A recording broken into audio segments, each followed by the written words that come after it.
মনে নেই। বর্তমানে একটা বিষয় সবচেয়ে বেশি দেখা যাচ্ছে আমাদের সমাজে, বিশেষ করে তরুণ সমাজে। তরুণ সমাজ ছাড়াও অ্যাডাল্টও সেটা দেখা যাচ্ছে, সেটা হচ্ছে যে বিবাহ বিচ্ছেদ। অনেকগুলো কারণ থাকতে পারে যে বিবাহ বিচ্ছেদের আসলে মূল কারণটা কি, এটা অনেকে হয়তো জানে না। তো বিবাহ বিচ্ছেদের আমরা যেটা বর্তমানে দেখতে পাচ্ছি সেটা হচ্ছে আসলে কুফু না মেনে চলা। অর্থাৎ কুফু মানে কি? কুফু মানে হচ্ছে আসলে সমতা। ইসলামে যেটা আছে যে আপনি আপনার যে অবস্থান, আপনার যে স্ট্যাটাস, সেই স্ট্যাটাস থেকে আরেকটা জায়গায় বিয়ে করতে হবে। আমরা যেটা কি করি যে আমার আছে 20%, আমি 60%, মানে 60%, মোর দেন 60% অ্যাসেট যাদের কাছে আছে তাদের কাছে আমার যেতে হবে। বা আমি যে যে আমি আমার যে অবস্থান, সেই অবস্থান থেকে খুব উচ্চ লেভেল অবস্থানে যেতে চাই। খুব সুন্দর একটা মেয়ে বিয়ে করতে চাই এবং ভালো অ্যাসেট থাকবে, সম্পদ থাকবে। উত্তরাধিকার সূত্রে আমি সেই সম্পদের মালিক হব। বিষয়টা আসলে এরকম না।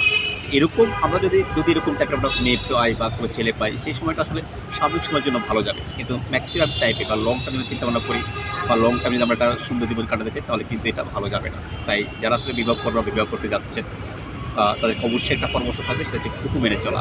আপনার যে অবস্থান, আপনার যে স্ট্যাটাস, সেই স্ট্যাটাস থেকে একটা জায়গায় বিয়ে করতে যাওয়া। যদি এটা আমরা করতে পারি তাহলে মোটামুটি আমাদের জীবনটা অন্যদের থেকে খুব ভালো যাবে। ধন্যবাদ সবাইকে।